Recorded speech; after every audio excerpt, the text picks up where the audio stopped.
By the time the sun rose that morning, one detective's 11-year secret would be sitting in the same room as the woman he'd buried it under. But standing in the transfer corridor with her wrists cuffed behind her back, Elena Brooks didn't know that yet. All she knew was that she had 6 hours left, and one name she needed to say out loud before they ran out. Brooks, let's go. The guard's voice didn't carry cruelty, just routine. 4 officers flanked her as she walked, 2 ahead, 2 behind, their boots striking the concrete in a rhythm that sounded, to Elena, almost like a countdown. She didn't flinch at it. She hadn't flinched at much in 11 years. They led her into a bare holding room, repurposed for final visits, high-arched windows, sun cutting pale gold across worn wooden pews, salvaged from the prison's old chapel. It wasn't sacred anymore. It was just where people said goodbye. The warden was waiting with a clipboard and a practiced, gentle voice reserved for mornings like this one. You're entitled to a visit from clergy or immediate family. We can arrange either. I don't want either, Elena said. Then who? Detective Marcus Hale. The warden's pen stopped moving. For a moment nobody spoke. One of the younger guards shifted his weight, glanced sideways at his partner. Even the silence in the room seemed to lean in. Ma'am, the warden said carefully, Detective Hale isn't on your visitor list. He was the arresting officer on your case. I know exactly who he is. You understand this is unusual. I understand a lot of things, Elena said, that other people don't. She said it without heat, without pleading. Just fact, laid down like a card on a table, and something about the stillness in her voice made the warden look at her a second longer than protocol required. Why him? He asked. Not as procedure, as a real question. Elena lifted her chin slightly, and for the first time that morning, something moved behind her eyes. Not fear, something closer to patience finally running out. Because he already knows how this story ends, she said. I want to watch his face when I say it out loud. 11 years earlier, Elena Brooks had been an ordinary mother with a quiet life, a bookkeeping job, and a daughter named Maya. Then Richard Vale was murdered, and Detective Marcus Hale made sure Elena's life ended with him. Word moved fast, in a place built on routine. By the time the warden reached his office to place the call, 2 guards were already trading looks in the hallway. She asked for the cop who arrested her, one murmured. Hours before her execution. Why would she want to see him? Neither of them had an answer. The warden dialed the number on file for Detective Marcus Hale. It rang twice before a voice picked up, clipped, unbothered, the voice of a man who hadn't thought about Elena Brooks in years because he'd never had a reason to. This is Hale, detective. This is Warden Ellison at the state penitentiary. I have an inmate scheduled for execution this morning. She's requested to see you before it happens. A pause. Not long, just long enough. Who? Elena Brooks. On the other end of the line, something in Hale's posture changed, though the warden couldn't see it. A straightening, a stillness. The kind of reaction a man has when a door he thought he'd locked 11 years ago creaks open in another room of the house. I'll be there, Hale said.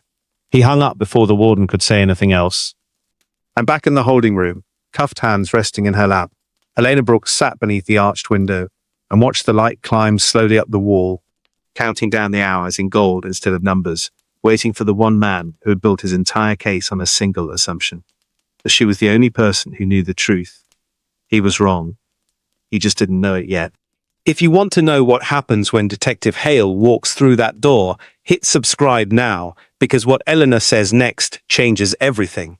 And tell me in the comments, do you think she's bluffing? The light had climbed another inch up the chapel wall by the time Eleanor closed her eyes and let herself go back there. To the night none of this would have happened, if she'd just left the office 5 minutes earlier. She hadn't known Richard Vale. Not really. She kept the books for 3 small businesses that shared a building downtown, and Vale's import company was one of them. A name on invoices, a signature she cross-checked twice a month. That was the extent of it, until the night she stayed late reconciling a discrepancy in his accounts and heard raised voices through the wall. She hadn't gone to look. That was the detail nobody in the courtroom ever wanted to hear. She'd packed her bag and left through the side door, the way she always did, and she was 3 blocks away, waiting at a crosswalk. when the sirens started behind her. She didn't know Vale was already dead. She didn't know Detective Marcus Hale was standing over him. And she had no idea that the moment she'd stepped out that side door, she had become, in Hale's mind, the only loose thread left in a very expensive problem. Hale hadn't planned to kill anyone, that was true, and it was the thing he told himself at 2 a.m. for 11 years afterward. He'd planned to scare Vale, remind him what happened to men who threatened to talk to the wrong reporters about arrangements that kept certain shipments moving through certain warehouses without certain questions being asked. Vale wasn't supposed to grab the letter opener off his own desk. Hale wasn't supposed to grab it back. What he was left with was a body, a partner who wanted no part of the cleanup, and 40 minutes before someone else walked in. Then he pulled the building's side door footage and found Elena Brooks leaving at 9:47 p.m. It wasn't hard, after that. Her fingerprints were already in the building's system. She'd signed for deliveries. Her car had been seen near the block. And Hale, who had spent 14 years learning exactly how much evidence a jury needs before they stop asking questions, understood he didn't need a perfect case. He needed a plausible one and a confession. He got the confession 3 days later, in an interrogation room with no windows, by doing the one thing he knew would work faster than any threat of prison. "Your daughter's 8, he said, sliding a folder across the table Elena never got to open. "Social services already has a file started. I can make it disappear, or I can make it very, very real. That depends entirely on what you sign in the next 10 minutes. Elena had stared at him for a long time. Long enough that Hale almost thought she'd call the bluff. She didn't. She thought of Maya waiting at her mother's house, drawing pictures at the kitchen table, believing her mum was coming home.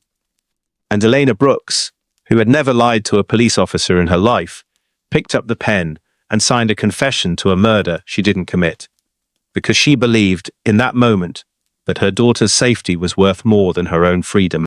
She told herself prison wasn't the end of the world. She told herself Maya would grow up, that the truth would surface eventually, that 11 years wasn't forever. She was wrong about the timeline. She wasn't wrong about the truth. 3 blocks from the import building, a 15-year-old named Isaiah Reed had been sitting on a fire escape the whole time, skipping curfew to avoid a fight at home, phone out, filming nothing in particular, the way bored teenagers do. He caught the tail end of it, 2 men silhouetted through a lit window, a struggle, a shape falling. He didn't understand what he was looking at until the sirens came, and by then his hands were shaking too hard to keep filming. He ran home and didn't sleep. 3 days later, his mother sat him down at their kitchen table, gripping his wrist harder than she ever had. She'd heard the whispers in the neighborhood, a cop's name attached to Vale's death, and no cop's name attached to any charges. "You didn't see anything," she told him. "You understand me? Whatever's on that phone, it stays off. You say one word, and it's not going to be that woman going to prison. It's going to be you missing." Isaiah was 15. He believed her. He wrapped the phone in a plastic bag and buried it in a shoebox at the back of his closet, under old sneakers he'd outgrown, and he told himself it was temporary. Just until things settled. Just until he was old enough that Hale couldn't touch him. He was 32 years old now, and the phone was still in that box. He'd moved twice. He'd taken it with him both times, never once opening it, never once telling anyone, not his wife, not his mother before she died, what he'd watched happen through a lit window when he was 15. He told himself, the way people do, that it no longer mattered, that too much time had passed, that whatever happened to Elena Brooks, a name he'd read once in a newspaper and made himself forget, had already happened, and there was nothing left to undo. He didn't know her execution was scheduled for 6 hours from now. He didn't know that 11 years of careful, deliberate silence was about to run out of road, not because he chose to speak, but because somewhere across the city, a woman he'd never met was about to say a detective's name out loud and set something in motion neither of them could stop. Hale arrived 40 minutes later than he needed to, which told Elena everything about the conversation he'd been having with himself in the car.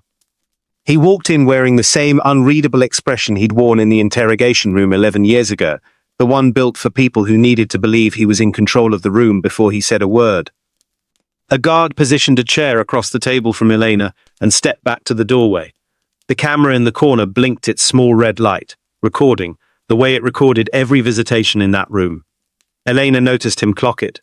Just a flicker. He knew it was there. 11 years, Hale said, sitting. And now you want to talk. I do. Good. He leaned back, folding his arms, already rehearsing how this would read in his report. Tell me why you did it. I didn't do it. Something in his jaw tightened, but his voice stayed easy. You're still doing this. 6 hours left, Elena. This is your last chance to make peace with something. I have made peace with something, Elena said. Just not the thing you think. She let the silence sit there. She'd learned in 11 years that silence made men like Hale more uncomfortable than accusations ever could, accusations he could argue with. Silence he had to fill himself. He filled it. So why am I here? Because I want you to hear me say his name. Hale's arms stayed crossed. His face didn't move. But Elena had spent a decade watching guards, watching lawyers, watching every small tell a person gives before they decide to lie. And she saw it now, the half-second delay before he asked, too casually, whose name? Richard Vales, Elena said. You remember him. You were the last person he ever spoke to. I was the arresting detective on a case where you were the last person seen at that building. I left through the side door at 9:47, Elena said. You know that because you watched the footage before anyone else did, long enough to notice I was gone before it happened, long enough to decide I was useful. Hale's chair scraped an inch against the floor, not a big movement, but a real one, the first uncalculated thing his body had done since he sat down. Careful, he said quietly. I've had 11 years to be careful, Elena said. I'm done. You don't have anything. His voice had dropped, and something underneath the practiced calm was showing through now, not fear exactly, but the beginning of it, the way a man sounds when he's checking, in real time, whether the floor beneath him is as solid as he thought. You signed a confession. I signed a confession because you threatened my daughter, Elena said, and for the first time her voice wasn't steady, not from weakness, but from 11 years of carrying a sentence she'd never been allowed to finish out loud. You put a file on the table and told me you could make it real. You made me choose between my freedom and hers. That's not a confession, detective. That's coercion. And now you're admitting it on camera. Hale's eyes flicked, involuntarily, to the small red light blinking in the corner. There's a camera in this room right now, Elena said softly, and watched him understand, half a second too late, exactly what he'd just done. Sat across from her, so certain of his own control that he'd said the word confession out loud without once asking what she meant to do with it. That proves nothing, Hale said, but the words came too fast, stacked on top of each other in a way his 11 years of practiced calm never allowed. It proves you sat here and got angry instead of asking me what evidence I have, Elena said. An innocent man wouldn't need to do that. Hale stood abruptly. This conversation is over. You already gave me what I needed, Elena said. I don't need you to say anything else. He left without another word, and the guard escorted Elena back through the corridor. But for the first time in 11 years, she didn't feel like a woman walking toward an ending. She felt like someone who had just planted the first seed of a fire. She wouldn't live to see burn unless something, somewhere, gave her more time than she had. 200 miles away, in a cramped legal aid office, running on cold coffee and 4 hours of sleep, Elena's attorney, Renee Okafor, made a decision she'd been circling for a week and finally couldn't put off any longer. She had one piece of leverage left, a grainy 15-second clip, recovered years ago from a gas station security camera near the precinct, showing Hale gripping Elena's arm outside an unmarked car the night of her arrest. His mouth moving in words the audio never caught. It proved nothing on its own. No court had ever found it compelling enough to reopen anything. But it was 6 hours before an execution, and Renee had run out of legal options and was down to public ones. She uploaded it to 3 news outlets at once, with a 2-line statement, Elena Brooks is scheduled to be executed this morning. This footage was never fully explained in her trial. Someone should ask why. By 6:40 a.m., it was on a local station's morning broadcast, running under a chyron that read, Woman's execution set for today. did police curse her confession? Isaiah Reed was pouring coffee for his wife when the broadcast caught his eye. Not the headline, not even Elena's photograph, but the officer's face, frozen in the paused clip behind the anchor's shoulder. He knew that face. He'd known it for 11 years, the way you know the face of someone who has occupied a permanent, silent room in the back of your mind since you were 15 years old. He set the coffee pot down without pouring. "Everything okay?" his wife asked from the table. He didn't answer. He was already walking toward the hallway closet, toward a shoebox he hadn't opened since the last time he'd moved apartments. Buried under sneakers, he'd long since thrown away everything else that reminded him of being 15. Except this. His hands weren't steady when he lifted the lid. The phone was there, wrapped in a plastic bag gone bristle with age. He remembered now that he'd been careful even then. 15 years old and terrified, but not stupid. He'd pulled the memory card out the same night, before his mother ever sat him down at that kitchen table, and hidden it separately, taped inside the battery compartment where nobody would think to look. He pressed the power button anyway. Old habit, old hope, nothing. The screen stayed black, and for one gutting second, Isaiah felt 11 years of silence collapse into a single, useless piece of dead plastic in his palm, like the truth itself had quietly expired somewhere in a closet, while he was busy pretending it didn't exist. Then he remembered the card.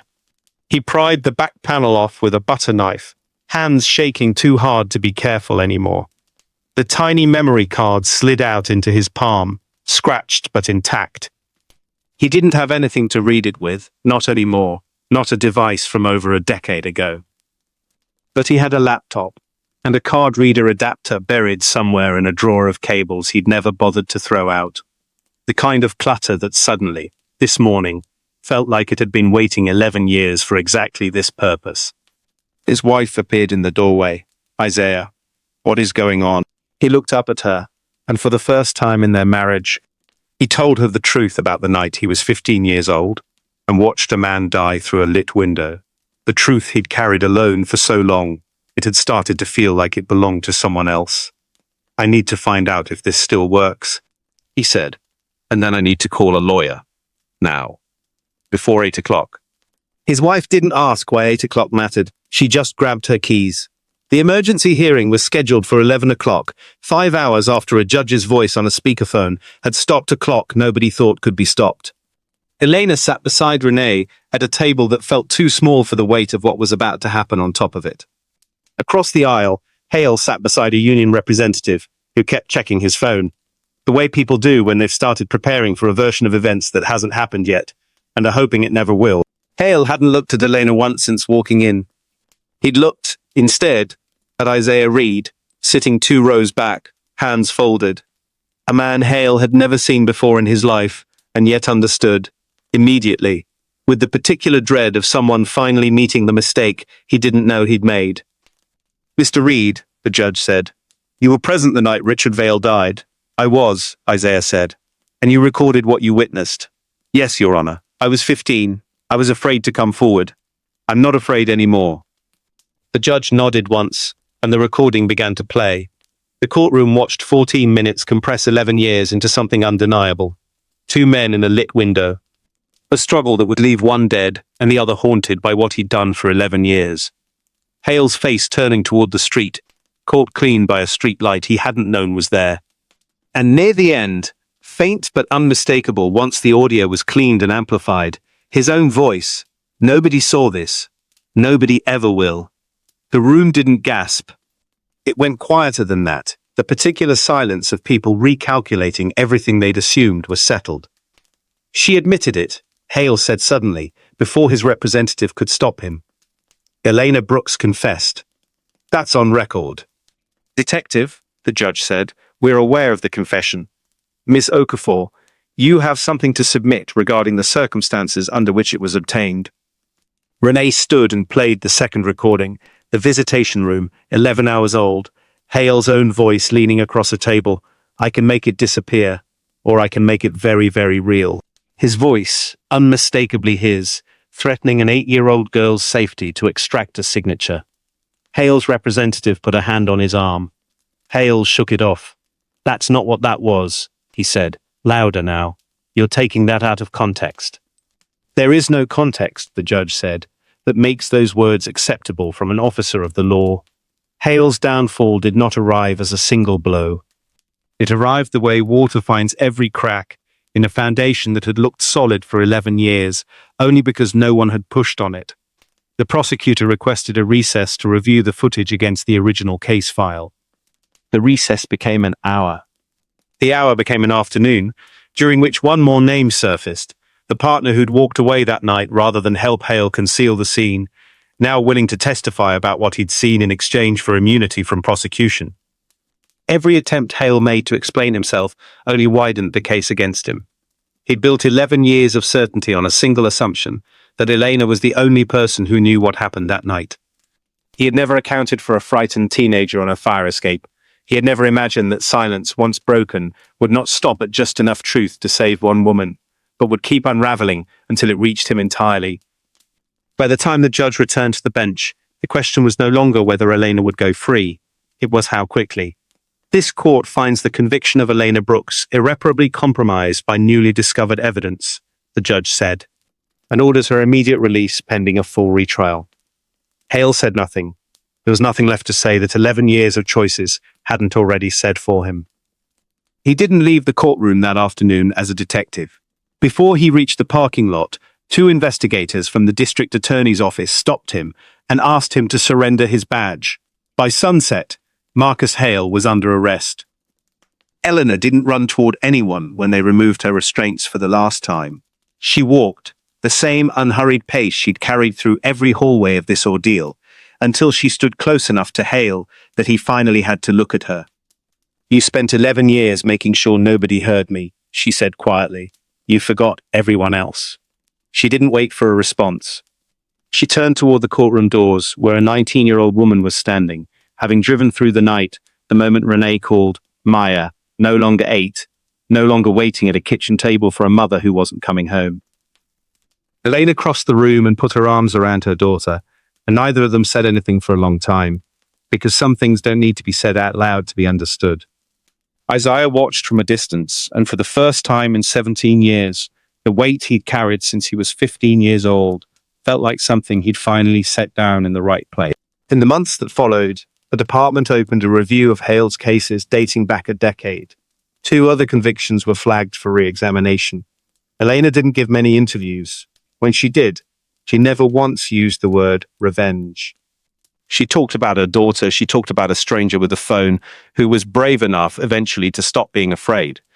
She kept one framed photograph on her new desk, not of the courtroom, not of Hale's arrest, but of the light climbing a chapel wall the morning she waited, calm and certain, for a truth that had already started moving toward her long before she knew its name.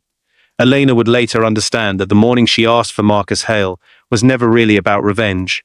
It was about giving the truth one final chance to speak. For 11 years, fear had kept Isaiah silent. For 11 years, Hale had mistaken that silence for victory. But the truth had been there the entire time, waiting in an old memory card, in a forgotten recording, and in the heart of a woman who refused to let a lie become her final legacy. And that was the lesson Elena carried with her long after the courtroom doors closed. Silence may protect injustice for a time, but it can never erase the truth. Sometimes all it takes is one person finding the courage to speak for everything that was buried, to finally come to light. If this story moved you, take a moment to like this video and subscribe for more stories about truth, justice, and the quiet courage it takes to finally speak. And if you know someone who believes dignity is worth fighting for, share this with them. This video is a work of fiction created with the assistance of artificial intelligence. All characters, events, and situations are not real and do not represent any actual people or true stories. The content is intended for storytelling and emotional illustration.